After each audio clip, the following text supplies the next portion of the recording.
Hello everyone and welcome to the LSI F1 World Championship. We're today for the Belgian Grand Prix round 4, and that was almost Sulkin finding their car the wrong way around. We've got 6 minutes on the clock. A fair bit of time has passed since the start of the session, and thank you very much for your patience, but we did have to do a lobby restart due to server issues.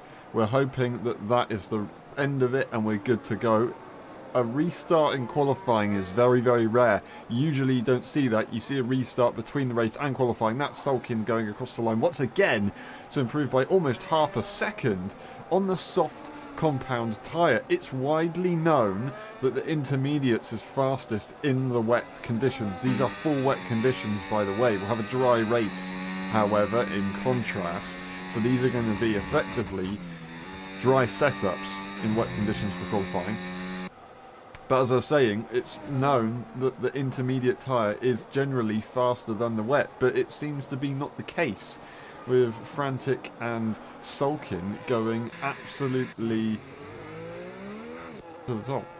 Well, close to the top for Frantic, but they are still continuing and improving. That's almost a 2/10 improvement in the first sector alone for the Dutchman, who effectively drifts their way through the circuit. Currently a 58.397.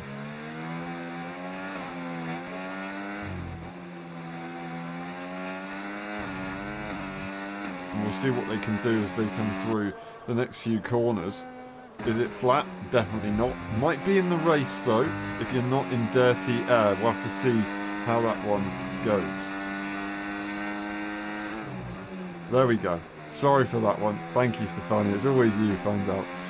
There we go. I couldn't do it without you. Oh, and Frantic just unfortunately misses out as they invalidate the lap, and we won't get to see what would have been a decent improvement. Now, they were improving by a tenth there, but before that mistake it would have been much more. Charlie does go to the top, and by 1 second as well. So that intermediate tyre is really becoming its own. And Sulkin, we will assume, is going to dive into the pit lane. And they do so. And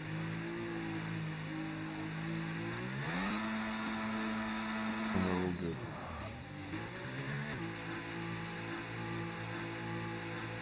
Five years. 5 years and they haven't changed.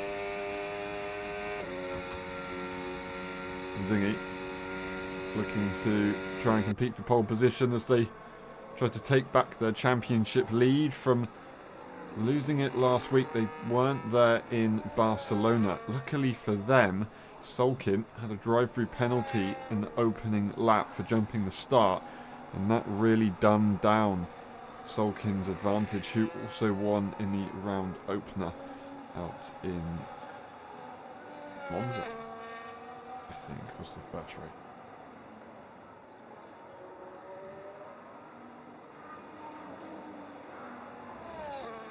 It was then Zing who took the double for the sprint and the main race in Zandvoort. And then we saw Charlie finally get that victory in Barcelona with a hell of a race that we witnessed. Are we going to see more tyre struggles so far?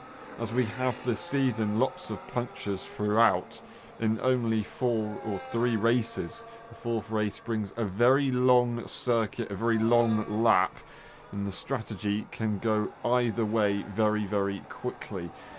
Something that Briscoe Jr. got very right last season in a very unorthodox way, but they dominated that race. They're not here with us this season, but the Williams cars are still strong regardless, and they're going to be looking to try and take another victory around this classical circuit. Into turn 1, La Source, shifting down the gears as quick as they can to get that engine braking working as they flick the wheel, but it doesn't quite grip up on the exit, trying to gradually put the throttle down, which wasn't too fast of a method in the F1 24 game, drifting up the hill through Eau Rouge and Radion down the Camel Straight. Definitely not drifting along here, but the Lacombe chicane is going to be a different story. as the negative camber will really kick in and hurt the grip, but it will give you some good rotation. And down the hill they'll go into the hairpin, trying to not lock up that front left tyre, and they do so very, very nicely, modulating the throttle through No Name, opening up the steering onto the gravel. Somehow got away with it, it looks like. Downshift twice through Puon, back on the throttle. Don't get on the inside curb, otherwise you will find yourself in the wall in the wet conditions especially. And now just trying to get as close as you can to the inside curbs of Piff Paff and across the sector line in a moment's time. Down the hill towards Stavolo. And there it is, 2.2 seconds improvement. Zingy currently P7. That'll put them to a 56.0, and that would be provisional pole position. Are they going to be able to maintain it into the final chicane? Here comes the bus stop. In the Williams, ERS is plentiful, braking hard, not locking up. This is the last lap that Zingy will be able to get to do. They've got to nail it on the exit. Can they do so? It's a bit tentative, but in these conditions, that's what you sometimes need. Across the line, and that's a 2.6 second improvement, a 55.6. A massive, massive challenge there in the final moments. And what can Solkin do? Who else is going to be crossing the line next? That's the question. Yellowek will cross the line very soon, and then we'll get the Mercedes as well. That is Yellowek finishing their lap. It's all a little bit twisty and turny in the final corners, and then we will see the Mercedes, either one of the Mercedes, I'm not entirely sure. It might be, it's not PJ, it's Cravato who finishes P12. It will be PJ shortly after. Charlie did not get another lap in. That is their session done. PJ to P6, a brilliant improvement. We're going to get Eager Pro and P5 at the moment. They cross the line. What's it going to be for the Serbian? And it's a P2, a lovely improvement. Is it going to be enough? Are we going to see mistakes or improvements from the rest of the field? Solkin into the final few corners. We've got the two Ferraris coming up. That's Gilly and Tom Rob. Gilly just further behind. Then we've got Tom in P11. No, it's not P11. That's P11. Tom to P11, they stay P11. It's Gilly P10, P8. A brilliant improvement from Gilly. The championship leader around the final few corners. Can they take back the position that they were earlier on? Is it going to be P1? It will be a 55.3. Wow, absolutely incredible. A 55.537, sorry, and that is provisional pole position, and I don't know if they're going to be challenged once more. Nifo goes yellow as they invalidate their lap. It's Jericho Willis up next and quite possibly last. Verf might get another lap in, but I think that will probably be about it. Across the line for Jericho Willis, the McLaren to P5. They improve once more, 56.5. The next car, 6/10 up the road. Absolutely brilliant stuff right there. Verf modulating the throttle. They have backed out on this lap. That's not going to be an improvement for them. It's Solkin on pole position. Once more, it's Zingy in P2, who will join them on the front row of the grid. Now Solkin gets a second opportunity in the following week to try and make pole position P1 by the end of the first corner, rather than a drive-through penalty.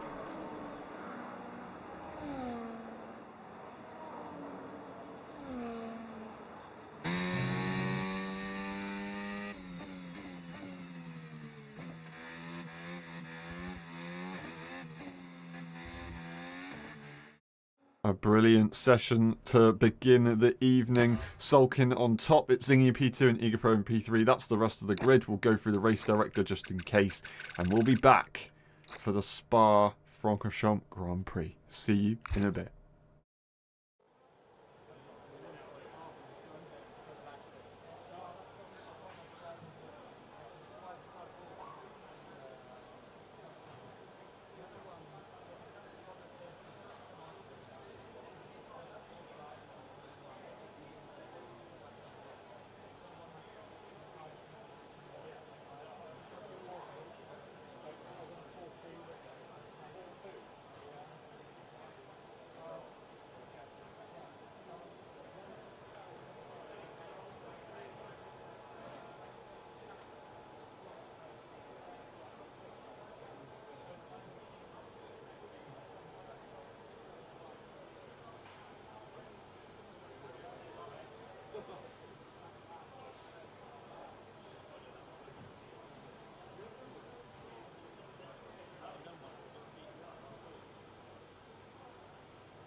Ready. Hold.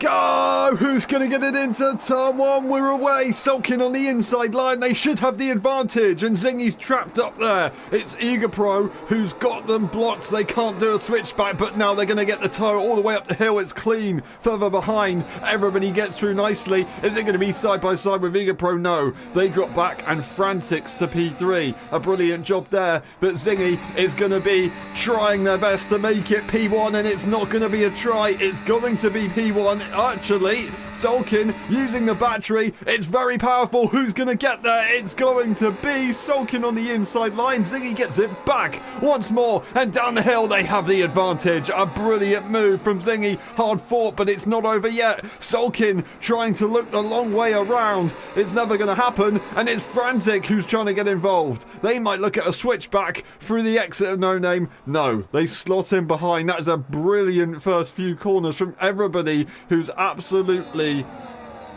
marvelous. They got through pretty good.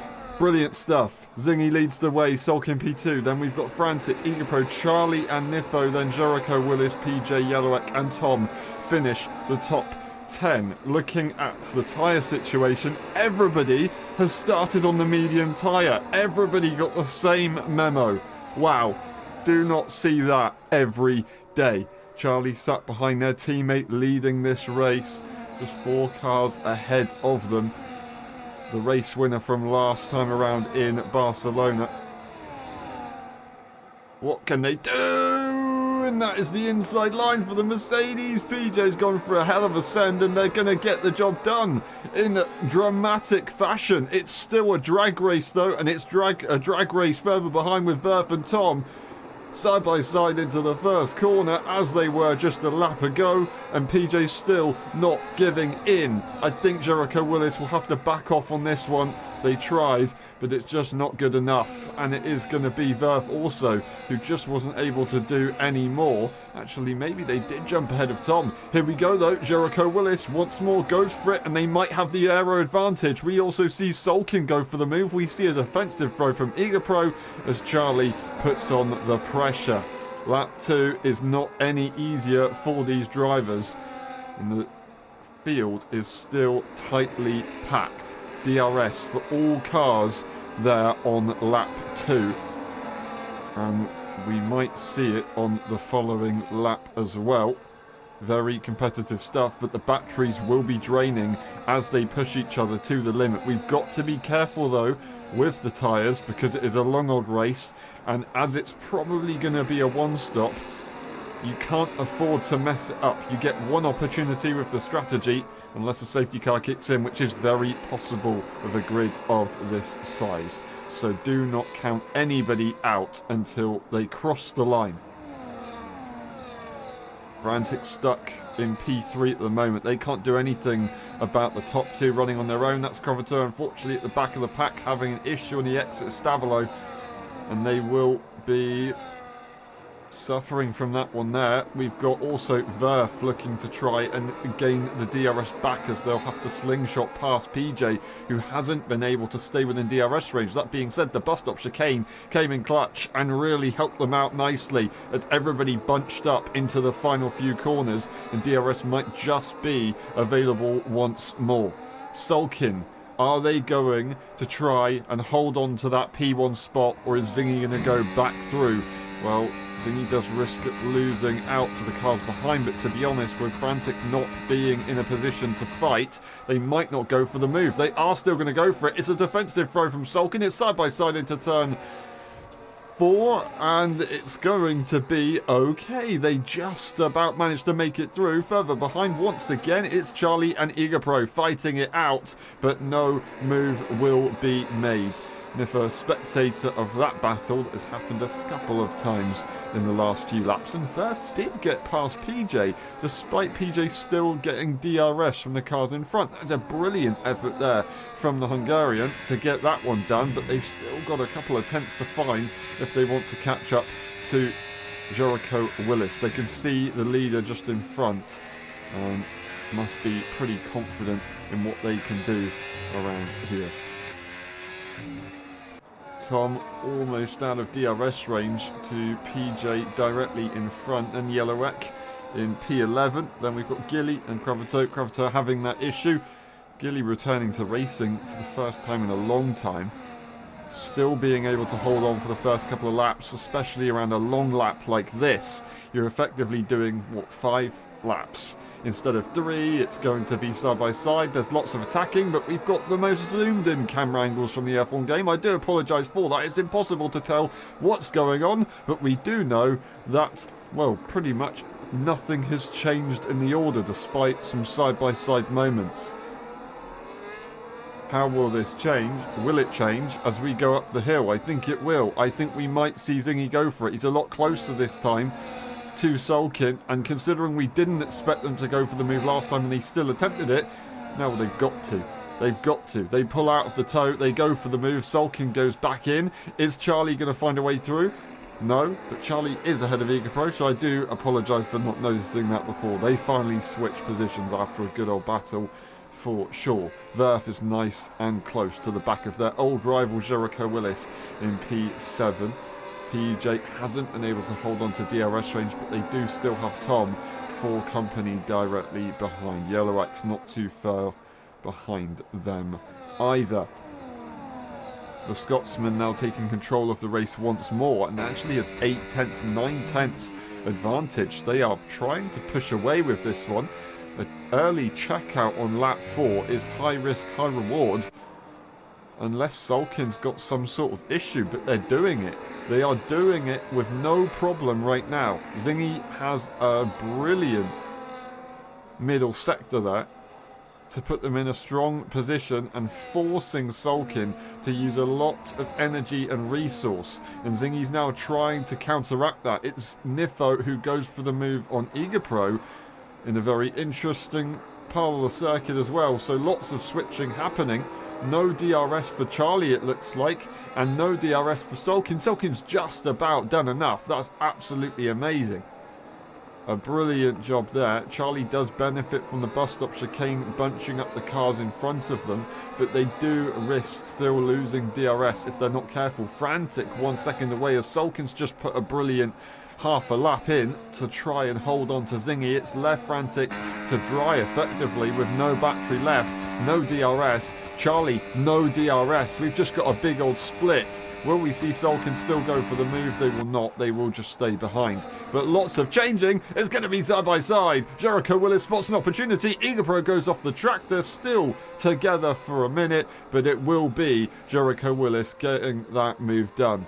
I think as Igor did leave the circuit, he kind of had to try, well, not forfeit, he had to forfeit that move.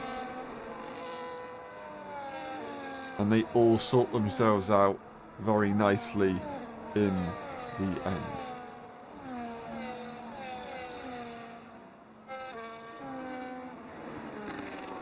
Now Frantic used all their battery and now have a 0.3 gap to them and DRS to the car in front.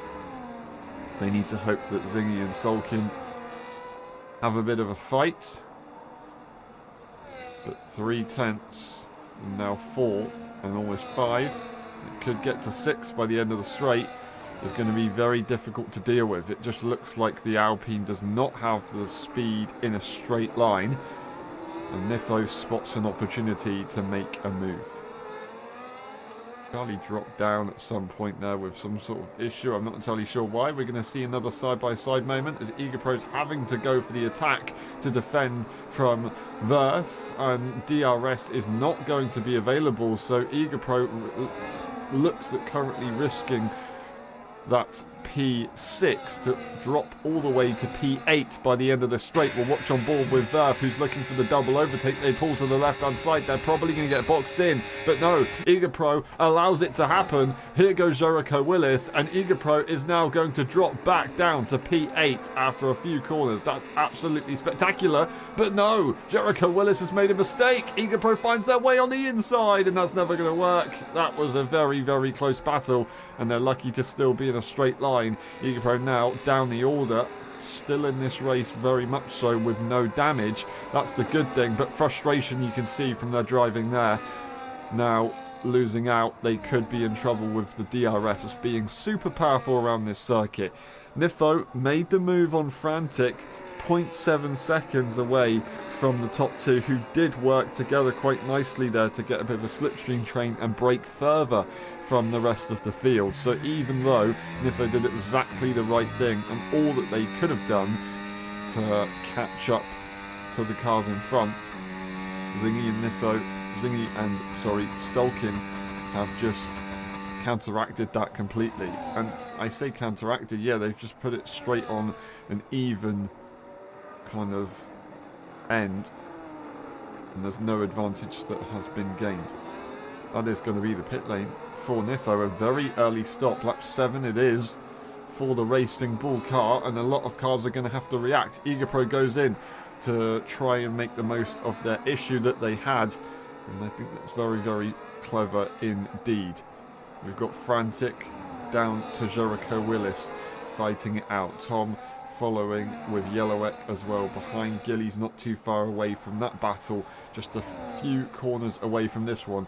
Zingy's going to go back into P1 as they look to possibly react to Nifo's pit stop, and that's where you want to be ahead just before the pit stops. Charlie looks to do the same thing on Frantic, switching for both Williams cars to give themselves the advantage and the control in their closest battles. But their farthest battle is possibly their most dangerous, with Nifo making that pit stop.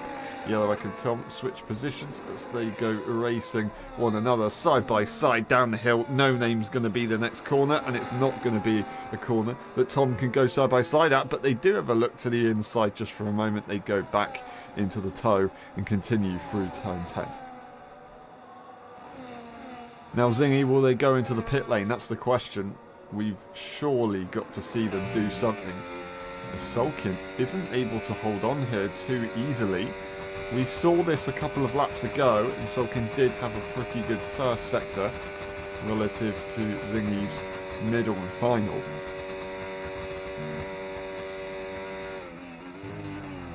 But we're still looking at more of a pit stop situation. Sulkin stays out. Zingy is into the pit lane to react to Nifoyan. As they don't speed in the pit lane, Charlie has to stay out as they're a bit too close to their teammate to really pit. Locking up on the front, so those tyres are worn. This could be a problem here for Charlie. Zingy into the pit lane there, you can see those fresh tyres. Where's Nifo going to be relative to the rest of the field? Jumping a little bit too quickly across the screen for my liking. Drifting on the pit exit. Those hard tyres are terrifying for the Scotsman. It's 2 seconds. It's a 2-second advantage. I think it's probably about half a second. I want to say half a second gain, but actually no, it's effectively even. Nifo has gained not much at all on Zingy's lap. Kravito has not made a pit stop. That puts Frantic directly behind. And you can see actually Nifo has gained a decent amount on Frantic. 2 seconds. In fact, Frantic goes to the inside line as you'd expect and makes progress as soon as they possibly can. Verf's going to be next to do the same thing on the old tyres. Are they going to use the battery? No, Kravito's going to back off and allow them to go through, tuck back in to sit in front of Jericho Willis. Jericho is not going to take that very nicely as they go to the left-hand side.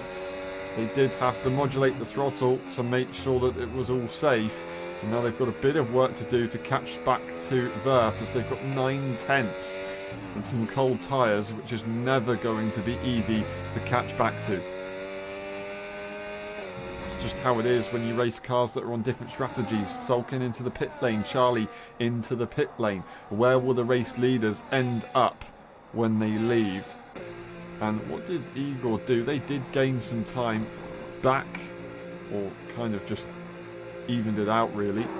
There's Charlie onto the new tyres, and there's Sulkin into P1. Zingy clearly in front. Nifo looks to jump Sulkin here. The inside line is going to be advantageous, however, and it might just be DRS instead for the Racing Bull car. There it is. DRS will be available for Nifo, and they're very much back in this race. 2-lap disadvantage, but an aero benefit to help them out nicely. Effectively no battery now as they've tried to gain back, and I think it was worth it. Look at the temps that they've just gained. And they've got warm tyres to help them stay within the Red Bull's grasp through the next few laps. And that helps them consequently catch up to the Scotsman in P1. That's played out quite nicely for Nifo. They can't let that one go. Frantic, 1.8 seconds, and it's not got any easier with Sulkin making that recent pit stop. There's no battle, there is just a DRS for the car directly in front. Charlie sat behind, and they've managed to slot in nicely through the tighter pack of cars. Eager Pro finding it difficult to stay within the DRS train, as it always will be in the F1 game, let alone around Spa.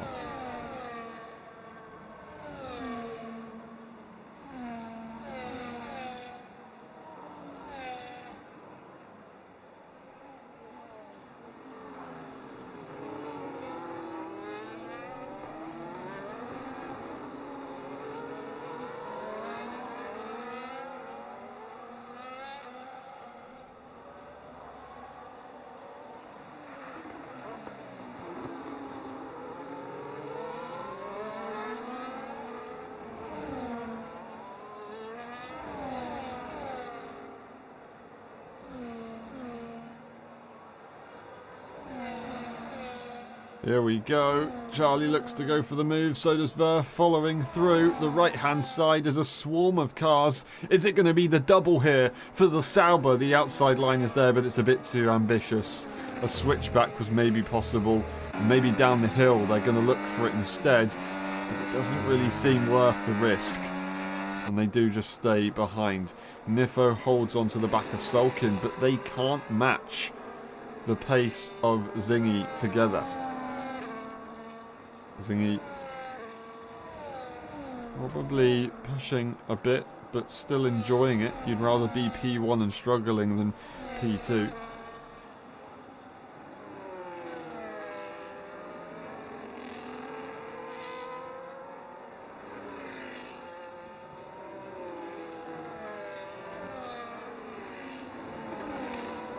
I do apologise for the delay. We'll be right with you in a second.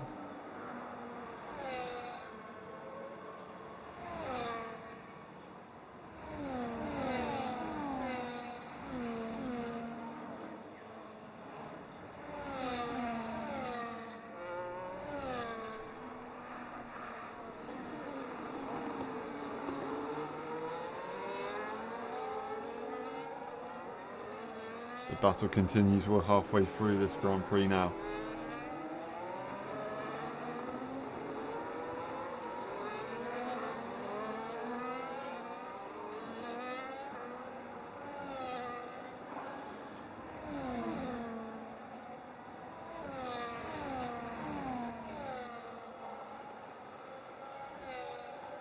Up the hill and down it.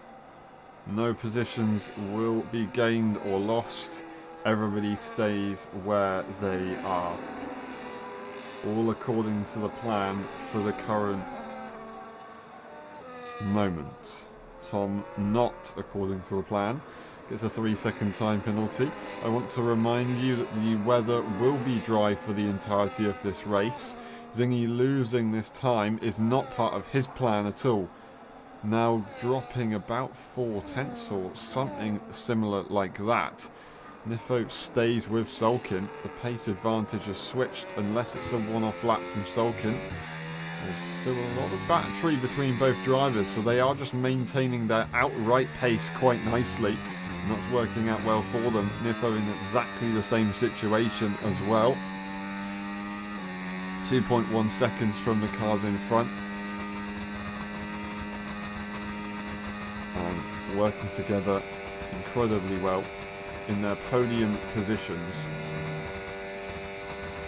Charlie has a bit more pressure behind and a very big result to try and repeat. It would be a difficult one for sure. The gap to the leader for them, 4.9 seconds to gain to repeat that last result back in Barcelona. They finally took their first victory in a long time after so many close calls with the golden spot. Verf, would they look to go for the move? I don't think they're going to try. Niffo's not going to try that move on Sulkin. We've just got a bit of a stalemate situation in this mid part of the race. Everybody is just sitting behind each other. Will we see Gilly go for some sort of move here on Yellowegg? That's the question that we would like to have answered. ERS is being used. It's being blasted down the Kemmel Straight. It gets turned off. There's no battery available for the Sauber. They go defensive. The Gilly gave up on the overtake way too early, and we'll just have to stay behind for now. 7 seconds away from PJ in front. PJ is 8 seconds from Egapro, who is 1.4 seconds away from Jericho Willis. And Jericho Willis is just out of DRS range from Frantic at this stage of the race. Frantic is trying their best to stay in front of, or stay with the cars in front, but also prevent Jericho Willis from catching back up, doing a decent job of it. Jericho is doing everything they can to get back into this race, otherwise it could be a little bit too late.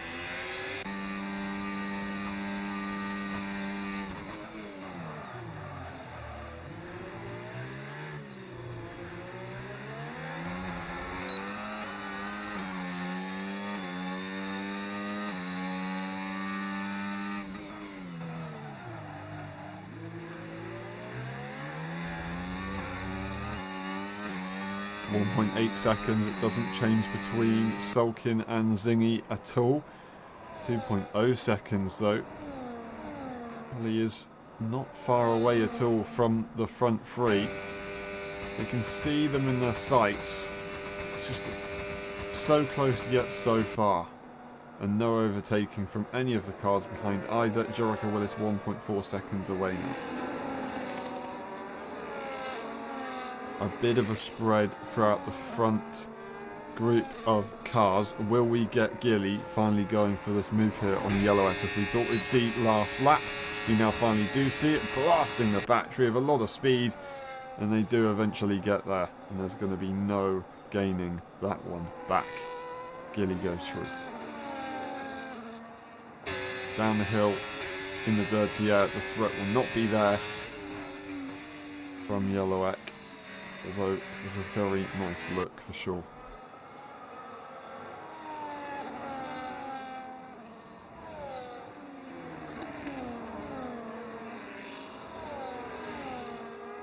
Two-tenths advantage from Sulkin in the last few corners or so. Obviously a tenth by tenth basis, it can fluctuate very easily, but we have seen a 1.8 second gap be pretty consistent, so see this change now is something to be interested with. And we also see Charlie putting in some good laps to catch up to Niffo and Sulkin in addition. So we've got Sulkin and Niffo making progress here on Zingy. We've got Charlie making progress on Sulkin and Niffo. We might have our fastest car on track right now. That being said, Zingy's just gone and put in a decent lap, so the Williams are both looking very competitive. Verf's held on nicely to the back of Charlie and not let them relax at all. Frantic has lost DRS range, so we see another car spread out in the field at this stage of the race.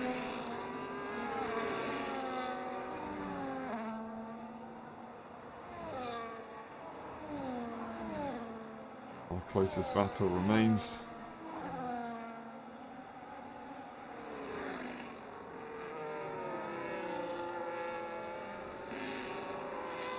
On lap 14 out of 22, about to start lap 15. Still got a fair way to go in this race, and some tyres that are going to be quite stressed by the end of it.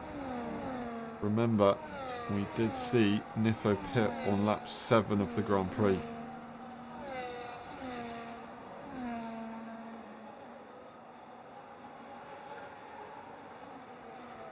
They and Egapro both have the oldest tyres on the grid.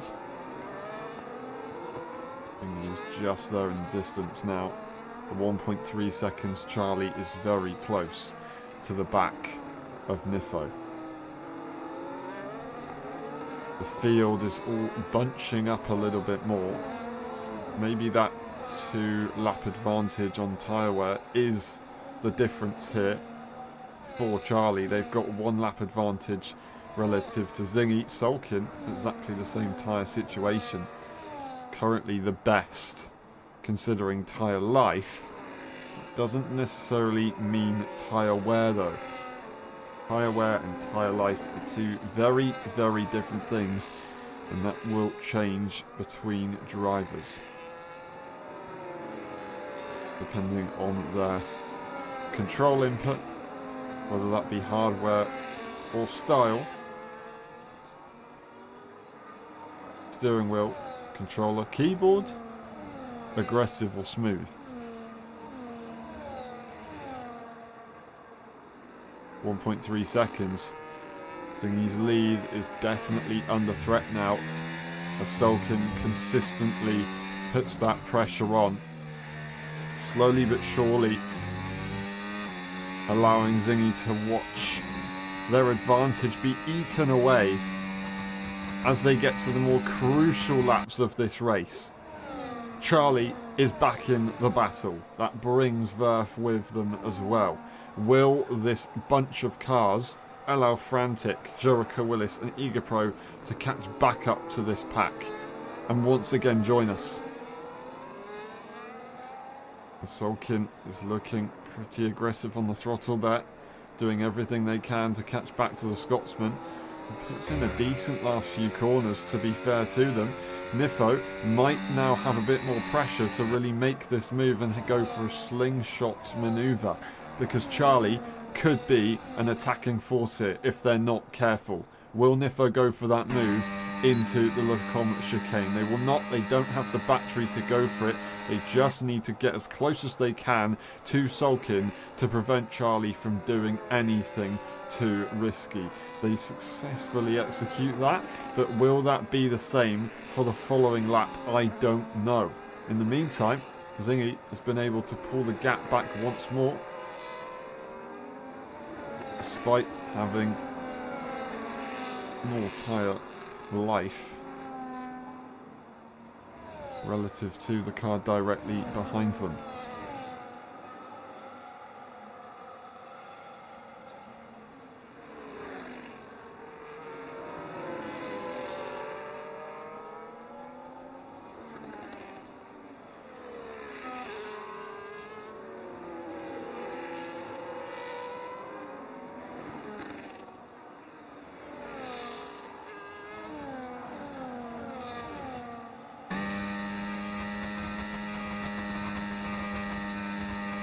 Jericho Willis and Egapro are definitely ones to watch towards the end of this race. But it's the top 5 that are currently fighting for the top spots and are definitely bringing us the biggest story here. Niffo now is a lot closer, not necessarily with a lot more battery, but bunching up into turn 1. Outright pace, it seems as if Niffo is the faster car. Resource-wise, I think Sulkin should have the advantage, and Charlie is going to be a threat to Niffo. Niffo has to push Sulkin to the limit here, because you can see Charlie coming through. They're looking to try and make that move and jump in front of the Racing Bulls. They're really sending it with everything they can. It's an attacking throw from Niffo to defend, and that is exactly what experience gains you. The ability to make those kind of manoeuvres and really make it work. But once again, another defensive throw will have to be made, and they've got a little bit too hot into the corner, having to delay the throttle. Charlie almost getting caught out by that one. That was a close call, but very well navigated by both drivers. Charlie finding Nifo to be very much uncomfortable now, putting them in a bit of a panic situation. Now Charlie has the upper hand, and they could find themselves on the way through to P3 in about a lap's time. That would put them in a brilliant position to attack Sulkin for the final lap or so. And although Sulkin hasn't been able to catch back up to Zingy to bring them into a battle with the race leader, a 1-2 for Williams is on the cards. Atlantic not quite in this battle. Verf is definitely.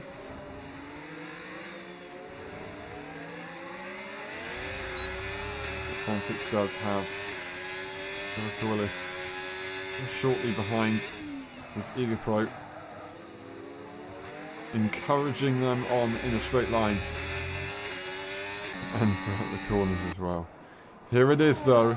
Sulkin is under attack. Nifo might be safe to not need to go for the move. Charlie hasn't exactly had the best lap here to really compete. Actually, Verf is the one who is the biggest threat to Charlie. But they didn't go for the move, and all of these cars stay as they are. On lap 18, no manoeuvres will be made. It is going to be Egapro who gets in front of Jericho Willis. Just about. It looked like a bit of an aggressive one there on the correction as they go through Malmedy down the hill. And Egapro finds himself in clean air. 2.8 seconds away from Frantic directly ahead of them. They can see the Alpine in front. Can they catch though? That's the question. They looked pretty quick earlier on. Unfortunately, having that bit of contact really struck their race. And with no safety car and a bunch of very quick cars in front of them, it's been a bit more catastrophic than you'd usually expect. That was a mistake there for Charlie in the gravel just for a moment. Is that an opportunity spotted for Verf to go for the move? Will they try and go into the bus stop chicane and get the position done? I think they will. They're definitely forcing the Williams to have a bit of a think about it. They're not going to give them much room, locking the rears to get the rotation on the car, and that is as perfect as you will get it defense-wise for Charlie. Absolutely incredible stuff. How they did that might be a little bit of luck. But you don't get lucky that easily. That was absolutely incredible from Charlie. Nifo once again is in a pretty good attacking position, but 2.9 seconds, not really in a position where they want to do anything about it. They want to keep Sulkin honest, but they don't want to overtake until the final moment where it really matters, where they can maintain that position and finish P2 by the time they get to the end of this race. They don't want to go for the move too early and be re-overtaken by that Red Bull. How will Sulkin play this out? Will they force a bit of chaos behind and back the cars up? Will they try and stay in front regardless, or are they going to allow Nifo to go through a bit earlier than they want? Sulkin could turn the battery off, force Nifo to overtake, because if Nifo doesn't overtake, then Charlie and Verf could potentially make the move instead. That would lose Nifo 2 positions instead of gaining him 1.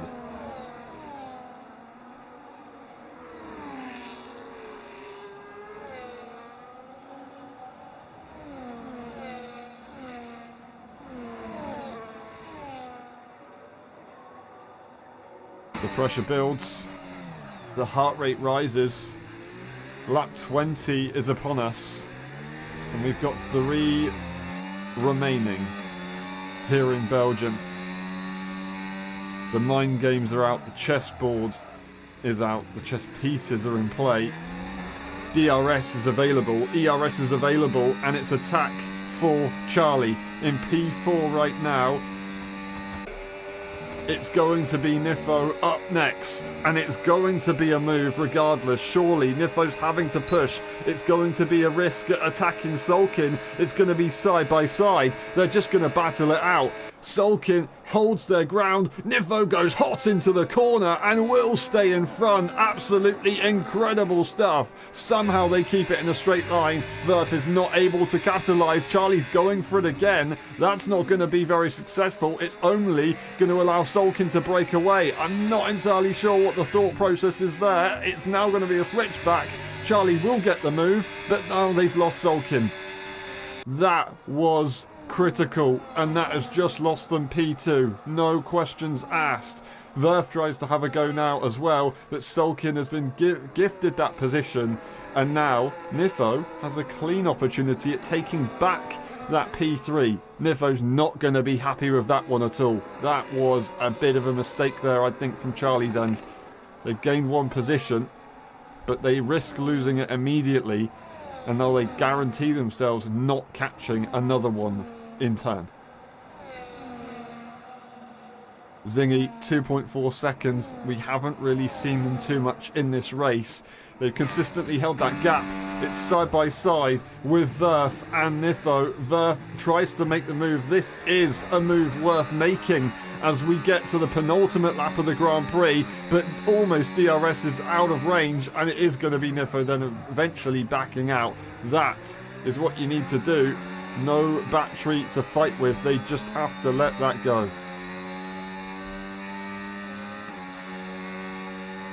And now DRS will still be available for Verf.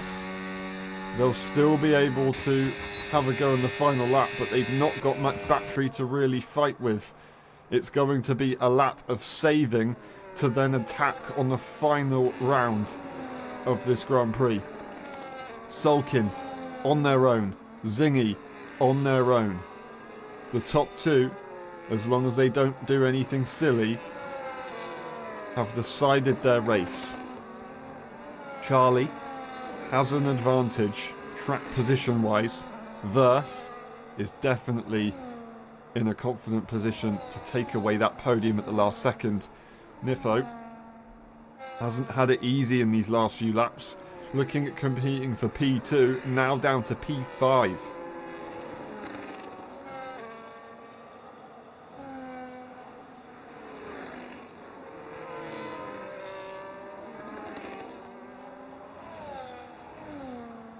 It's all boiled up to these final moments. Verf is nice and close to the back of that Williams and is ready to go. Saving the battery is Charlie, as they know what's coming. And Verf looks to get that podium position that they've been patiently waiting for so many laps now. Nifo not too far away.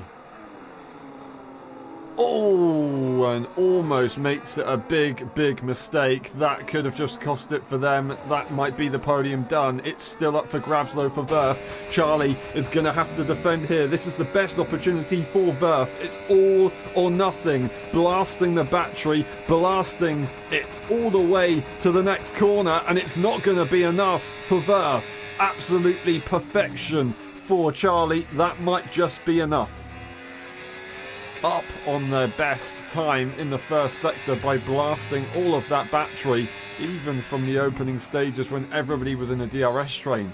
That's how quickly they're travelling in these final moments, even with the worn tyres. And Charlie shouldn't have too much of a struggle to keep this one in front for the rest of this lap. Eager Pro and Jericho Willis have decided their race between one another as long as they don't make a mistake. Jericho Willis has managed to better the two. Sulkin has driven a brilliant race to keep Zingy honest, but Zingy is 2 seconds in front and has not looked back. One more check-in with Nifo and with Verf. The battle is still split. Verf might have another quick look, but I think it's all done and dusted. No more battery. no more benefit. Zingy rounds the final 2 corners in the bus stop chicane, and they will win once again this season. They win the Belgian Grand Prix in dominant fashion, sulking in P2, and it's Charlie in P3. A Williams double podium, followed by Verf, Nifo, Frantic, Jericho Willis, and Egapro, and then we will see PJ crossing the line as follows. Are we going to see an overtake in the final moments with Gilly and Yellowek? Yellowek wants to have a go, but they're a bit too far away. It will be Gilly who takes that final point here today in Belgium, regardless, because of the time penalty situation. Then we will see Tom, Rob a little bit further behind, followed by Privato in P13. A very good job indeed. I said dominant, I'd say more controlled. They got into that lead, they broke the DRS, the pit stops then came, and they just managed the race. I'm very interested to see how the interview goes and see if they were panicking at any stage of this Grand Prix, or if it was all as planned. Once again on the top of the podium, and quite possibly taking back that championship lead, if I'm not mistaken. I'm not entirely sure. We'll double check that for when the interviews come around. Zingy takes the win with the fastest lap to help out, and it's going to be Sulkin in P2. It's Charlie taking the final step on the podium. Then we've got Verf, Nifo, Frantic, Jericho Willis, Egapro, PJ, Gilly, Yellowek, Tom Rob, and Cravato at the back with no retirements in this race. We've got the race director just on your screen. And then we will be back for the post-race interviews. We will see you in a few moments.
Hello everyone, and welcome to the LSI post-race interviews for the Belgian Grand Prix. We start with Nifo. Nifo, that was a tough one. A very long race, no safety car, just flat out all the way to the end. I know you wanted more, but can you take us through what your thought process was the entire time? It looked really intense out there. Yeah, it was quite something. Wet quali was already interesting. I already thought, yeah, this is. I mean, my quali record this season has already been quite suboptimal. So I already knew I was going to be way back. So I think I was quite. I mean, I wasn't happy with P7, but I was like, well, at least I'm not like fully lost. And I think I thought up my way through the grid pretty well in the first stint. And yeah, and then I pit. I was like the first to pit, and I was like, okay, well, now we can fight. And I got behind Salkin, and yeah, I just realized the complete lack of pace basically because I couldn't overtake him. Normally I slander people for not wanting to trade DRS because obviously it's quicker. I literally did not have the capacity to even come close to him.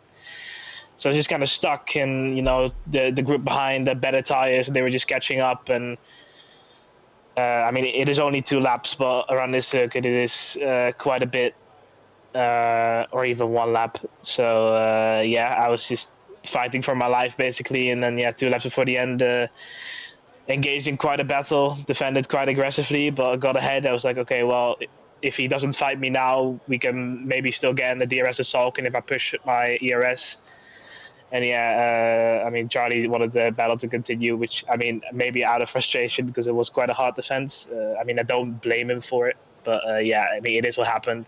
Yeah, we battled through the whole complex of corners, and then in pool on he starts saving ERS, and then yeah, that lifeline was basically gone. And then yeah, I mean Verve and Charlie were just quicker than me, so at that point I just couldn't fight him. I was just hoping that they would fight, and I'd capitalize on their mistakes. But yeah, I mean the strategy that got me there in the first place is also what hindered me, but ultimately it was my own mistake. I mean, I could have dealt with that battle better, maybe got a P4 out of it. So yeah, I mean, it's a tough one because I think it's just a lack of pace that basically was the catalyst to it all. I just didn't have the pace, and as you said, no safety cars, just full push to the end. So yeah, tough one. But I think it was all I had today, so I'll just have to live with it. But yeah, I think it's fine. But there was more out there for sure. Had that battle not lasted as long as it did, do you think you would have been able to finish P2? No, I wouldn't have got Salkin at all. As you said, I was behind him for so long. I mean, maybe if he made a mistake. I mean that lap he was. I think he did make a mistake, but I don't know. I wouldn't have deserved P2 anyway. It's just hypothetical, but yeah, I think I deserved to be P5 on pace, but I think there was more. Thank you very much, Nifo. Really good effort today. It looked really tough out there, so well done to stay in it. And we move on to Zingy. Zingy, congratulations. That's another victory this season. You are now 1 point behind the championship leader. That was...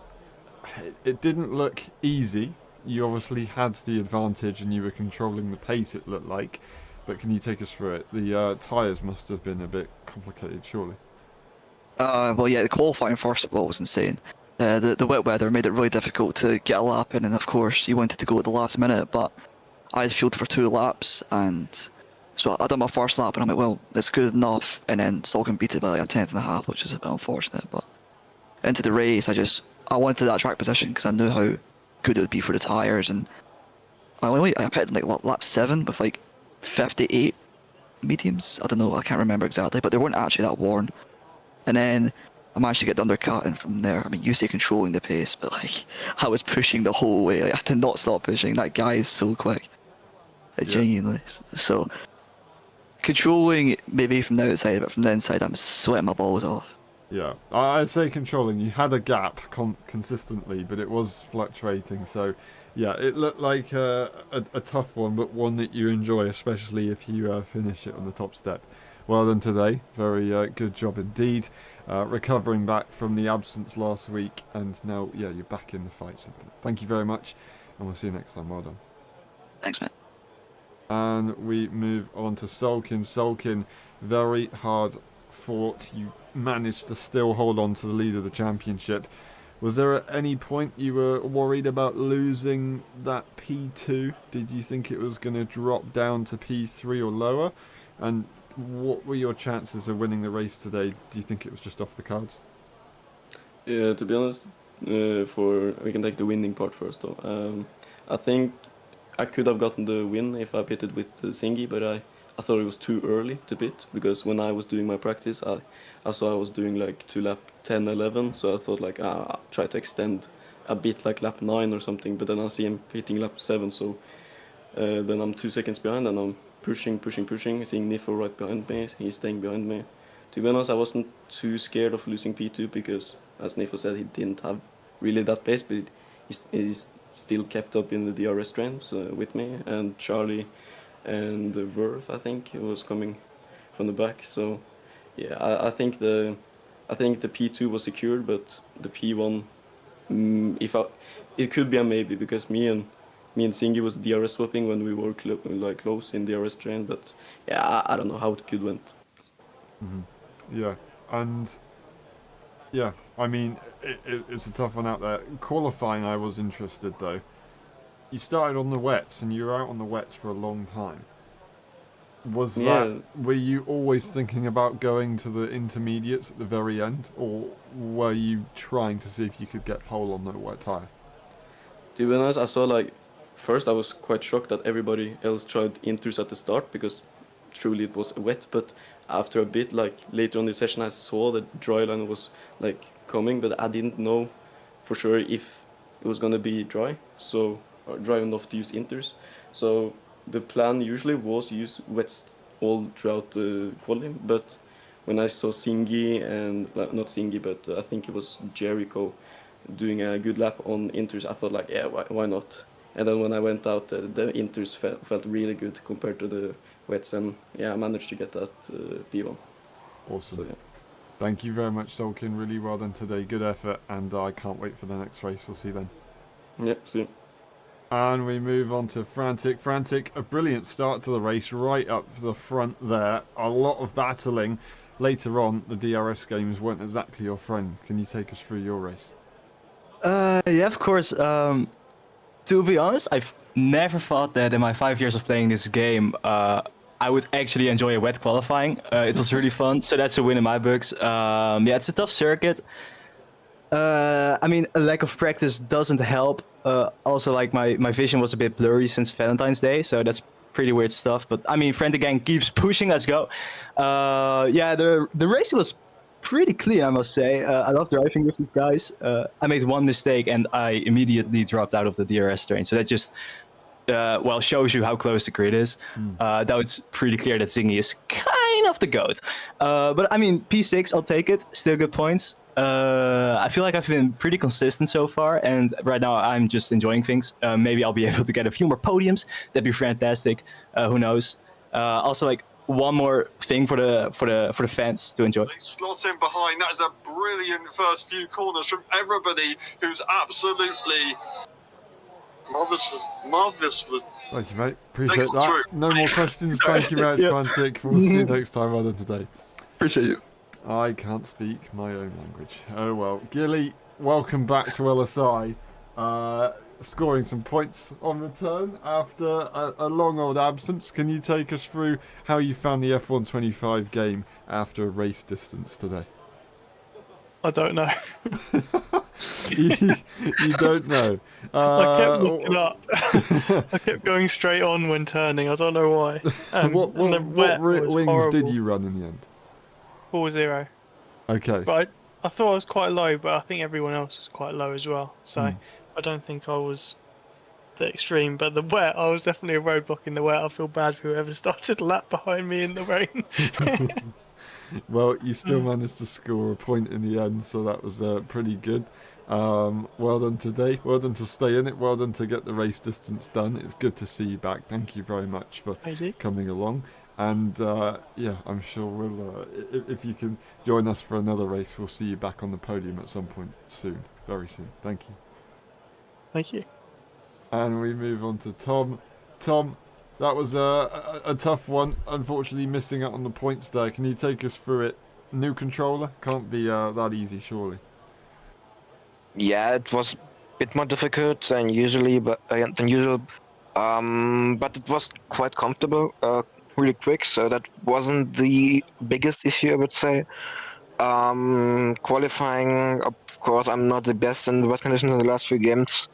Yeah, and then I did a mistake on my fastest lap, which cost me 1.5 seconds, I think, which would have been at least 2 positions, which would have helped so much at the race start. Yeah, then got a bit unlucky at the race start, and then just my usual problem, like 1 or 2 cars in front of me, there's just building slight gap. We lose out on DRS, and then I have no chance to keep up with the race.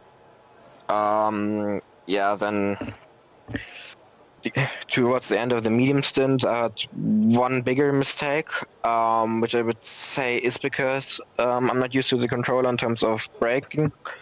But yeah, then I was just quite a bit behind after the stop, and then on the hard tires, I was quite fast, as in my practice. I was gaining quite a bit to the cars in front of me. But as soon as I reached Gilly and the Sauber, I had no chance to overtaking, even though I was like half a second to a second faster the few laps before, which was just really, really annoying. Yeah, made mistake again. Then it was just still keep driving or closing the gap again and again. But I just had zero chance on the straights to get past any one of those. Which was just really, really annoying because pace-wise, in this race I was at least ninth, and comparing my practice times with the times the guys in front did in clean air, like Frantic and Eiger, I had the same practice times as they had in the race, which is just really annoying. Thinking that even with all the problems I had and like zero practice time that I could have been close to the pack, and then I was just stuck behind other drivers. Yeah. Well, the good news is that you've got 2 weeks until the next race in Silverstone. You've also got a sprint race in that event as well, so 2 races to try and get a good result. So hopefully you can get used to the new controller by then, and you'll go even faster than ever before. Thank you very much, Tom. Really good effort today, and we'll see you next time.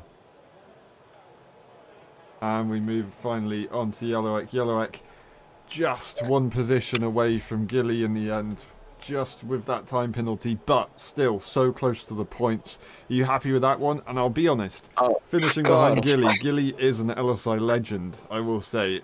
You haven't seen them race before. They haven't raced on LSI for a while, but they are an LSI legend, so it's not easy to beat those guys. Bro, of course I'm happy. I'm extremely happy, to be honest. That was very fun race. I had terrifying qualify because I couldn't join the lobby because of, I don't know, Steam issues or something like that. Yeah. And that's why I joined when it was 8 minutes to the end. So that was not optimal, I would say. Yeah. I didn't make any time in qualifying. It was 2 minutes and 4 seconds. It was 4 seconds slower than everybody else. But in the race, oh my god, bro! What happened on the start? I hope you saw that. My start was like Lewis Hamilton in Bahrain. I don't know. After P14, I went to the P8. I felt like a Max Verstappen. I mean, just normal start. Then I see everybody in front of me just stayed in one place. I don't know what happened to them. Then I see there in front of me, I move my wheel as hard as I can. I don't know what happened. I moved to outside and somehow I overtook a lot of guys, which were faster than me, so they overtook me later. But yes, I had also nice battle with 2 Ferraris. That was amazing. Yeah. Yes, amazing race. I don't care about this time penalty, it didn't change anything. And I'm ready to win tomorrow! You're just very, very good at starts, it seems, and I'm sure that's going to be a great benefit tomorrow. Good luck. I wish you all the best and hope you can get a good result. Thank you very much, Oleg, and we'll see you next time. And that's been it for the post-race interviews. Thank you very much for watching. It's been a pleasure. We'll see you tomorrow for the F1.5 EU Championship. We'll see you in 2 weeks' time for the Great British Grand Prix for the LSI F1 Championship. That will be a sprint race too. Thank you very much once again, and we'll see you next time. Bye-bye.